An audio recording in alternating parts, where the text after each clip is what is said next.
WhatsApp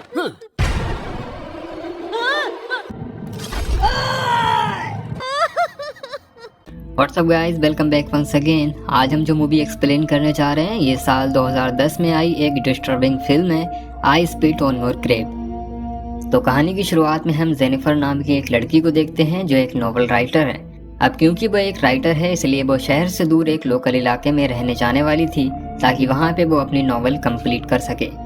इसलिए वो पहले एक स्टोर में जाके अर्ल नाम के एक बंदे से मिलती है ताकि उससे अपनी केबिन की चाबी ले सके। क्योंकि अर्ल उस केबिन का ओनर है इसलिए वो जेनिफर को केबिन की चाबी देता है और वहाँ पे जाने का रास्ता भी बताता है। अब कुछ दूर आगे जाकर रास्ते में जेनिफर पेट्रोल भरवाने के लिए एक पेट्रोल पंप पे रुकती है जहाँ उसे दो लोग दिखाई देते हैं जो उसे घूर रहे थे और इनके नाम होते हैं एंडी और स्टैनली। तभी वहाँ पे जॉनी नाम का एक वर्कर आता है जो जेनिफर की मदद करने लगता है और जेनिफर से पूछता है कि वो कहाँ पे रुकी हुई है। तो जेनिफर कहती है कि वो यहाँ पास ही एक केबिन में रहने वाली है। जिसके बाद वो जेनिफर जॉनी को पैसे देकर वहाँ से निकल जाती है। जिसके बाद वो अपने केबिन में पहुँचती है जो कि जंगल के बिल्कुल बीचों बीच था। अब वहाँ जाने के बाद वो अपनी राइटिंग करना शुरू कर देती है। रात को जेनिफर अपने दोस्त से बात कर रही होती है तो अचानक उसे केबिन के पीछे से कुछ आवाज आती है। जिसके बाद वो वहाँ जाती है तो देखती है कि वहाँ के एक कमरे का दरवाजा खुला हुआ है और वो कमरे के अंदर जाती है तो उसे वहाँ पे कई सारे औजार और एक पॉइजन पाउडर का डब्बा भी नजर आता है। जिसके बाद वो कमरे का दरवाजा बंद करके वापस अपने केबिन में आ जाती है और जब राइटिंग करने के लिए बैठती है तो गलती से उसके कपड़े पर बियर का गिलास गिर जाता है जिसे धोने के लिए वो अंदर जाती है। तभी खिड़की से उसे कोई देख रहा होता है। अब अगली सुबह जब जेनिफर जॉगिंग कर रही होती है तो उसे जंगल के बीचों बीच एक छोटा सा घर दिखाई देता है और जब वो उस घर के अंदर जाती है तो देखती है कि वो घर पूरा खाली है और अंदर कोई भी नहीं है। जिसके बाद वो अपने केबिन में वापस आती है और वॉशरूम में जाती है। लेकिन जब वो टैप ऑन करती है तो उसके अंदर पानी नहीं आ रहा था। इसलिए वो हेल्प के लिए कॉल करती है तो एक मैथ्यू नाम का बंदा उसके घर पे आता है पाइप ठीक करने के लिए। लेकिन जब वो उसकी पाइप ठीक कर देता है तो जेनिफर खुश होकर उसके गाल पर एक किस करती है और उसका शुक्रिया अदा करती है। अब मैथ्यू थोड़ा बुद्धू टाइप का इंसान है इसलिए वो शर्माकर वहाँ से भाग निकलता है। वहीं शाम को मैथ्यू, स्टैनली, एंडी और जॉनी के साथ फिशिंग करने जाता है जहाँ वो उन्हें बताता है कि शहर की उस लड़की ने मुझे गाल पर किस किया है। ये सुन के जॉनी को बहुत बुरा लगता है और उसे कहता है कि ऐसा हो ही नहीं सकता। तभी स्टैनली जॉनी को अपने कैमरे में जेनिफर की वीडियो दिखाता है, यानी कि वो स्टैनली ही था जो उसे खिड़की से देख रहा था। ये सब देखकर जॉनी की नीयत खराब हो जाती है और अपने दोस्तों को जेनिफर के घर चलने के लिए कहता है जिस पर सब राजी हो जाते हैं। और रात को जब जेनिफर सो रही होती है तो अचानक उसके दरवाजे से कुछ आवाज आती है और जब वो वहाँ जाती है तो वहाँ पर उसे एक मरी हुई चिड़िया दिखती है। ये देखकर वो काफी घबरा जाती है। जिसके बाद वो अपने केबिन में वापस आ जाती है लेकिन आते ही देखती है कि उसके लैपटॉप में उन आदमियों की फोटो है जो उसे गैस स्टेशन पर मिले थे। ये देखकर वो काफी डर जाती है और इससे पहले वो कुछ समझ पाती वो तीनों रूम में आकर उसे घेर लेते हैं। जेनिफर उसे कहती है कि तुम लोग यहाँ क्यों आए हो और इनसे झूठ बोलती है कि मेरा बॉयफ्रेंड यहाँ पर आने वाला है इसलिए तुम यहाँ से तुरंत चले जाओ। तो जॉनी कहता है कि मुझे पता है तुम्हारा कोई बॉयफ्रेंड नहीं है और मैंने सुना है कि तुमने मैथ्यू को गाल पर किस किया था। ये कहकर वो मैथ्यू को बुलाकर अंदर लाते हैं लेकिन जेनिफर कहती है कि मैंने उसका शुक्रिया अदा करने के लिए वो किस किया था। तो जॉनी कहता है कि मैं शहर की लड़कियों को अच्छी तरह से जानता हूँ और उन्हें क्या चाहिए होता है ये भी बहुत अच्छे से जानता हूँ। जिसके बाद जॉनी जेनिफर को बियर की बोतल देता है और उसे पीने के लिए कहता है लेकिन जेनिफर ये नहीं करना चाहती थी। तो जॉनी कहता है कि अगर तुम बियर पी लोगी तो हम लोग यहाँ से चुपचाप चले जाएंगे। जिसके बाद जेनिफर ना चाहते हुए भी बियर पी लेती है लेकिन वो लोग फिर भी वहाँ से नहीं जाते। और तो और जॉनी एक बेसबॉल बैट उसके मुंह पर लगाता है और जेनिफर को अपने दांत दिखाने के लिए कहता है। तो जेनिफर उसे अपने दांत भी दिखाती है लेकिन जॉनी उसके दांत पकड़ के हिलाने लगता है। वहीं मैथ्यू को ये सब देखकर अच्छा नहीं लग रहा था इसलिए वो अपना मुंह दूसरी तरफ कर लेता है।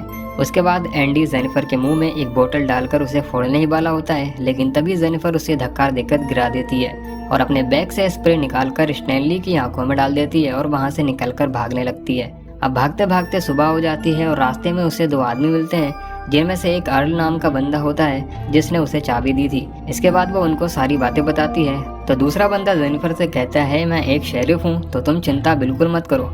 इसके बाद शेरिफ अर्ल से कहता है कि तुम जंगल की दूसरी तरफ जाओ। ये कहकर वो जेनिफर को अपने साथ लेके वापस उसके केबिन में जाता है और जब वो वहाँ पर छानबीन करता है तो उसे वहाँ पे कोई भी नहीं मिलता लेकिन उसे वहाँ पे जेनिफर की बियर की बोतल मिलती है। तो वो कहता है कि शायद पीने की वजह से तुम्हें वहम हुआ है और यहाँ तो ऐसा कुछ भी नहीं है। लेकिन जेनिफर कहती है कि मुझे कोई वहम नहीं हुआ है, इन लोगों ने सच में मेरे साथ ज़बरदस्ती करने की कोशिश की थी। लेकिन शेरिफ यकीन नहीं करता और जेनिफर की तलाशी लेने लगता है और हम देखते हैं कि वो तलाशी करने के बहाने जेनिफर की बॉडी को गलत तरीके से टच कर रहा है। तभी वो चारों लड़के वहाँ पे आ जाते हैं और जेनिफर को देख के मुस्कुराने लगते हैं। ये देखकर जेनिफर समझ जाती है कि वो शेरिफ भी उनसे मिला हुआ है, जिसके बाद शेरिफ भी जेनिफर के साथ बदसलूकी करने लगता है और मारता है और कहता है कि अब तुम्हारे साथ बहुत बुरा होने वाला है। उसके बाद जॉनी जेनिफर को पकड़ लेता है और मैथ्यू को अपने कपड़े उतारने के लिए कहता है और कहता है कि आज मैं तुझे एक मर्द बनाऊंगा। तो मैथ्यू अपने कपड़े उतारने लगता है और उसके बाद वो जबरदस्ती जेनिफर के कपड़े फाड़ देते हैं और उसे नीचे लिटाकर मैथ्यू से कहते हैं कि तुम इसका शोषण करो। जिसके बाद मैथ्यू जबरदस्ती जेनिफर का शोषण करने लगता है, जिससे जेनिफर दर्द के कारण चिल्लाने लगती है। तभी शेरिफ के घर से उसकी बेटी एंजल का कॉल आता है, जिस पर वो उसकी बेटी कहती है कि आज वो घर पर जल्दी आ जाए, जिससे शेरिफ अपनी बेटी से वादा करता है कि आज वो घर जल्दी वापस आ जाएगा। उसके बाद वो लोग जेनिफर को छोड़ के वहाँ से चले जाते हैं। अब उनके जाने के बाद जेनिफर किसी तरह उठकर बिना कपड़ों के बाहर निकलकर जाने लगती है, लेकिन कुछ दूर आगे जाने पर वो पांचों फिर से उसके सामने आकर उसे घेर लेते हैं। जिसके बाद वो फिर से उसे पकड़कर जमीन पर लिटा देते हैं और एंडी जेनिफर के मुंह को पानी में डुबोने लगता है और इस बार शेरिफ अपने कपड़े उतार कर जेनिफर के साथ जबरदस्ती करने लगता है, जिससे जेनिफर दर्द से चिल्लाती है। लेकिन उसके चिल्लाने की आवाज से किसी को कोई फर्क नहीं पड़ता और एक एक करके सभी उसका शोषण करते हैं। इसके बाद जेनिफर किसी तरह उठकर वहां से जाने लगती है और इतना जुल्म सहने के बाद वो पूरी तरह से पागल सी हो गई थी। फिर जब वो एक पुल के पास पहुंचती है तो वो पांचों फिर से उसे मारने के लिए वहां पर आ जाते हैं, लेकिन तभी जेनिफर पानी में कूद जाती है। जिसके बाद जब वो पानी में देखते हैं तो उन्हें जेनिफर कहीं भी नजर नहीं आती, इसलिए वो काफी देर तक उसकी बॉडी के ऊपर आने का इंतजार करते हैं, लेकिन जेनिफर की बॉडी ऊपर नहीं आती। शेरिफ ये देखकर उन सभी से कहता है कि तुम जेनिफर पर नजर रखनी होगी, अगर वह यहाँ से भाग गई तो हम सब के लिए मुसीबत खड़ी हो सकती है। इसके बाद वो जेनिफर की सभी चीजों को जला देते हैं ताकि कोई सबूत न बचे। अब रात को शेरिफ अपने घर आता है और अपनी बेटी से मिलता है, जहाँ उसकी बेटी उसे सरप्राइज देती है कि वो ऑनर्स प्रोग्राम के लिए सिलेक्ट हो गई है। फिर अगले दिन शेरिफ अर्ल्स के पास जाता है और उसे उसके केबिन की चाबी लौटा देता है। तभी अर्ल उससे पूछता है क्या वो लड़की यहाँ से चली गई है, जिस पर वो कहता है कि हाँ वो लड़की यहाँ से जा चुकी है। अब अगले सीन में हम देखते हैं कि ये सब अभी भी जेनिफर को ढूंढ रहे हैं, लेकिन उन्हें वो कहीं नहीं मिलती और वहीं मैथ्यू ने जेनिफर के साथ जो अत्याचार किया था ये सब सोचकर उसे काफी गिल्टी फील हो रहा था। फिर एक दिन अर्ल शेरिफ को कॉल करता है और कहता है कि उसे जेनिफर की बहन का कॉल आया था, जो कह रही थी कि जेनिफर अभी तक वापस क्यों नहीं आई है, तो क्या तुमने उसके साथ कुछ गलत तो नहीं किया। इस पर शेरिफ कहता है कि नहीं, ऐसा कुछ भी नहीं हुआ है, वो बस वहाँ से चली गई। अब अगली सुबह स्टैनली भागते हुए एंडी और जॉनी के पास आता है और उन्हें बताता है कि उसका कैमरा चोरी हो गया है और कैमरे में जेनिफर की वो सारी वीडियो क्लिप थी। ये सुनकर जॉनी स्टैनली को मारने लगता है और कहता है कि तुम्हें वो सब रिकॉर्ड करने की क्या जरूरत थी। अब रात को जॉनी जब अपने घर पर होता है तो उसे अपने दरवाजे पर कुछ आवाज आती है और जब वो वहाँ पर जाता है तो उसके दरवाजे पर एक मरी हुई चिड़िया मिलती है, जिसे देखकर वो सोचता है कि शायद स्टैनली और एंडी उसके साथ प्रेम कर रहे हैं। लेकिन उसे फिर से आवाज सुनाई देती है और वहाँ पर जाने पर उसे जेनिफर की एक चप्पल मिलती है, जिसे देखकर वो काफी घबरा जाता है। तभी उसे झाड़ियों में से एक और आवाज सुनाई देती है और आगे जाने पर उसे मैथ्यू के हाथ के रबर बैंड्स मिलते हैं, जिससे उसे लगता है कि मैथ्यू ही ये सब कर रहा है। अब अगले दिन हम शेरिफ को अपने घर पर आता हुआ देखते हैं, जहाँ उसकी वाइफ एक गिफ्ट देकर उसे कहती है कि किसी ने तुम्हारे लिए ये भेजा है, जिसके अंदर एक कैसेट भी है।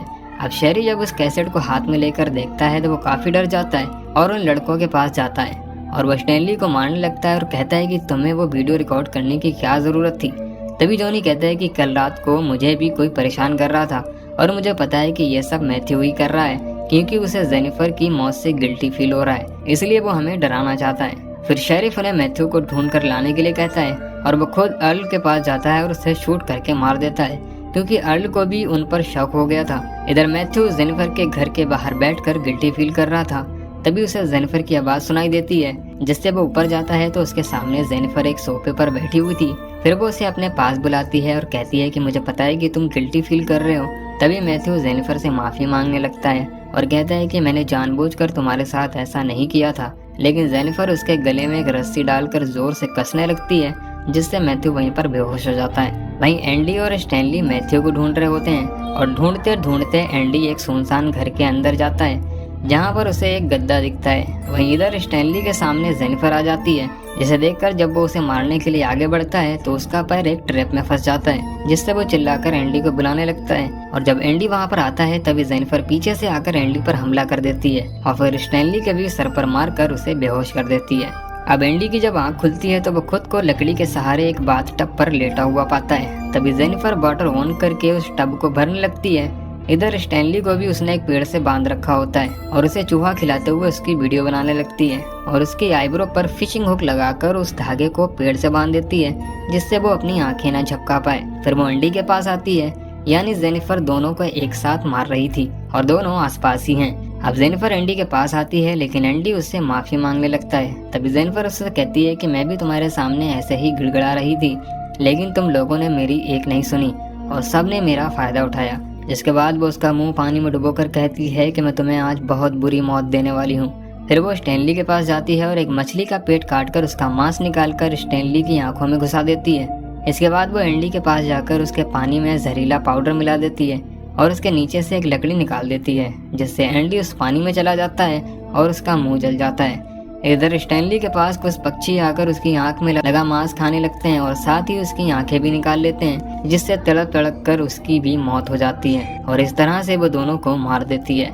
उसके बाद जेनिफर पेट्रोल पंप पर जाती है जहां वो जॉनी पर हमला करके उसे किडनैप कर लेती है। जिसके बाद जब जॉनी की आंख खुलती है तो वो अपने आप को बिना कपड़ों के खुद को बंधा हुआ पाता है और जेनिफर को सामने देखकर काफी हैरान हो जाता है। इसके बाद जेनिफर उससे कहती है, क्या तुम जानते हो मैं तुम्हारे साथ क्या करने वाली हूँ? ये कहकर वो एक एक करके उसके सारे दांत निकाल देती है, जिससे जॉनी को बहुत दर्द होता है और जेनिफर को वो गाली देने लगता है। ये सुनकर जेनिफर कहती है कि तुम्हें अपनी मर्दांगी पर बहुत गुरूर है, लेकिन आज के बाद नहीं होगा, क्योंकि आज मैं तुम्हारी मर्दांगी काट देने वाली हूँ। ये कहकर वो एक कैंची लेकर उसका प्राइवेट पार्ट काट देती और उसके मुंह में डाल देती है, जिससे जॉनी बहुत जोर जोर से चिल्लाता है और उसकी वहीं पर मौत हो जाती है। वहीं शेरिफ जब अपने काम पर होता है तो उसकी बीवी उसे कॉल करती है और कहती है कि हमारी बेटी एंजल की एक टीचर आई है। तभी एंजल भी शेरिफ से कहती है कि मेरी टीचर बहुत अच्छी है, जो मुझे यहाँ से एक प्लेग्राउंड में ले जाने वाली है। लेकिन शेरिफ उससे कहता है कि तुम्हारी टीचर से मेरी बात करवाओ। जिसके बाद जेनिफर जब शेरिफ को अपना नाम बताती है तो वो ये सुनकर काफी हैरान हो जाता है और जेनिफर से कहता है कि प्लीज मेरी बेटी को चोट मत पहुंचाना। जिसके बाद जेनिफर फोन काट देती है और उसकी बेटी को अपने साथ ले जाती है। और जब शेरिफ घर पहुंचता है और उसकी बीवी उसे बताती है कि उसकी टीचर उसे प्लेग्राउंड में लेकर गई है। जिसके बाद शेरिफ जल्दी से प्लेग्राउंड में पहुंचता है और अपनी बेटी को ढूंढने लगता है, लेकिन वहां पर उसकी बेटी उसे नहीं मिलती, जिससे वो फिर से कार लेकर वहां से जाने वाला होता है। लेकिन तभी जेनिफर पीछे से उस पर हमला कर देती है और उसे अपने साथ ले जाती है। और जब शेरिफ की आंखें खुलती हैं तो वो खुद को बंधा पाता है और उसके बैक साइड में जेनिफर ने उसकी शॉटगन डाली हुई होती है। जिसके बाद शेरिफ दर्द से जूझते हुए जेनिफर से कहता है कि प्लीज मुझे मत मारो और यहाँ से जाने दो।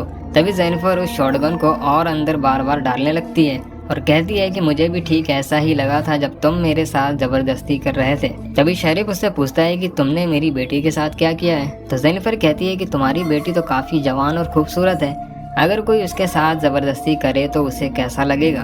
तभी शेरिफ कहता है कि जो मेरी बेटी के साथ ऐसा करेगा मैं उसे जान से मार डालूंगा। तभी जेनिफर कहती है कि मैं भी ठीक वैसी ही सजा तुम्हें देने वाली हूँ, क्योंकि तुमने भी किसी की बेटी के साथ ऐसा ही किया था। जिसके बाद जेनिफर उस शॉटगन की ट्रिगर में एक रस्सी डालती है और उस रस्सी को टाइट करके उसका दूसरा सिरा मैथ्यू के हाथ में बांध देती है, जो बिल्कुल शेरिफ के सामने बेहोश पड़ा हुआ था। जिसके बाद वो शेरिफ से कहती है कि जब मैथ्यू को होश आएगा तो तुम दोनों मारे जाओगे। ये कहकर वो बाहर जाकर बैठ जाती है। जिसके बाद मैथ्यू को होश आ जाता है, जो शेरिफ को देखकर हैरान हो जाता है। तभी शेरिफ उससे कहता है कि बिल्कुल भी हिलना मत, लेकिन मैथ्यू अपना हाथ हिला देता है, जिससे वो गन चल जाती है, जिससे शेरिफ और मैथ्यू दोनों की वहीं पर मौत हो जाती है। और फिर हम जेनिफर को देखते हैं, जो इन सभी लोगों को बुरी तरह से मौत देकर अपना बदला लेने के बाद बहुत खुश थी। और इसी सीन को दिखाते हुए कहानी ये फिल्म यहीं पर खत्म हो जाती है। तो दोस्तों, इस मूवी का पार्ट 2 देखने के लिए आप हमें कमेंट करके बता सकते हैं। और आपने अगर यहाँ तक वीडियो देख लिया है तो बेहद शुक्रिया आपका। बाकी हम मिलते हैं एक और नई कहानी के साथ, तब तक के लिए good bye and take care.